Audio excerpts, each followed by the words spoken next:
তিনটা গাড়ি উল্টায়া পইরা রইছে, নামলাম, এতগুলো গাড়ি জমে রইছে, ব্যাপার কি? নাইমা গিয়া দেখি হজ করতে গেছিল একটা পরিবারের সদস্যরা, গাড়িটা অ্যাক্সিডেন্ট হইয়া জায়গা দুইজন শহীদ হয়ে গেছে।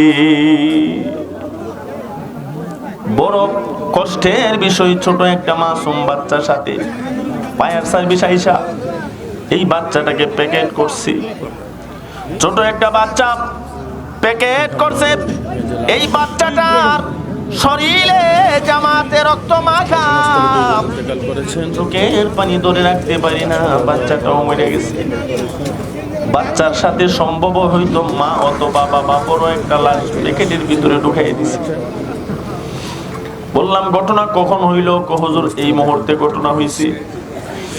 আমার ড্রাইভার সাহেব বলে, হুজুর কুয়াশার কারণে আপনি বলছিলেন এই ট্রাকটার পিছনে পিছনে যাও, কিন্তু আমি ট্রাকের পিছনে আসতে পারি না, এই ট্রাক আমার আগে চলে আসছে। যে ট্রাকটা আমাদেরকে খরচ করে আসছে এই ট্রাকটাই ওইটা। জিজ্ঞাসা করলাম ট্রাকের ড্রাইভার কি অবস্থা? সবাই বলে এই ড্রাইভারটাও মারা গেছে, এত স্পিডে যাচ্ছে, জলদি করে গন্তব্যে যাবে। আল্লাহ না রে বান্দা, না তোমার যাওয়া হবে না। হসপিটালে নেওয়ার পর আরো দুজন ইন্তেকাল করেছেন। ও ভাই, আমরা এখানে থাকাকালীন সময়ে খবর আসলো হসপিটাল থেকে, এখানে ঘটনাস্থলে দুইজন সাথে সাথে মারা গেছে, হসপিটালে আরো 4 জন মারা গেছে, মোট 6 জন শেষ। বাকিরা আশঙ্কাজনক অবস্থায় হসপিটালে ভর্তি আছে। আমি মনে মনে চিন্তা করলাম, হাইরে দুনিয়া কেমন দুনিয়া। এরা হজ করতে গেছিল, সৌদি আরব থেকে আকাশপথে ঢাকা বিমানবন্দর আসলো, কিছু হয় নাই। বিমানবন্দর থেকে একটা হায়াজ গাড়ি নিয়ে আসছে মাধবপুর পরক্ষণে।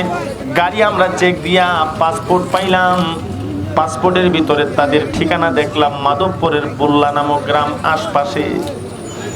আল্লাহ কই বান্দা, তুমি তোমার ইচ্ছা হজে গেছো, হজ কইরা তুমি তোমার বাড়ির কাছাকাছি চলে আসছো, কিন্তু বাড়িতে তোমার যাওয়া হয় না।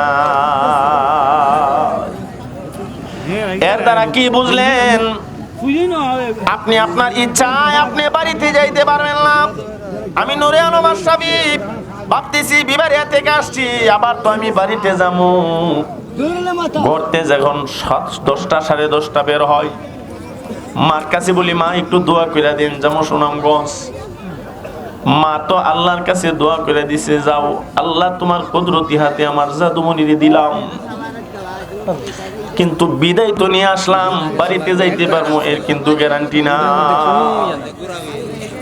আজকে আমি টাকা পয়সা ধন সম্পদ এত কিছুর জন্য এত চিন্তা আমার মাথায়। এ যুবক ভাই, একবার কেন তোমার মাথায় এই কথা আসে না, এই দুনিয়া চিরদিন থাকার জায়গা না গো, এই দুনিয়াতে আমি তো চিরদিন থাকতে পারবো না। এজন্য যুবক ভাই, এখনো সময় আছে, জিন্দেগির গুনাহের জন্য আল্লাহর দরবারে তওবা করো, 5 ওয়াক্তের নামাজ পড়ো, হালাল খাও, হারাম থেকে বাইচা থাকো। কারণ হারাম পদ্ধতিতে মাল ইনকাম করবা,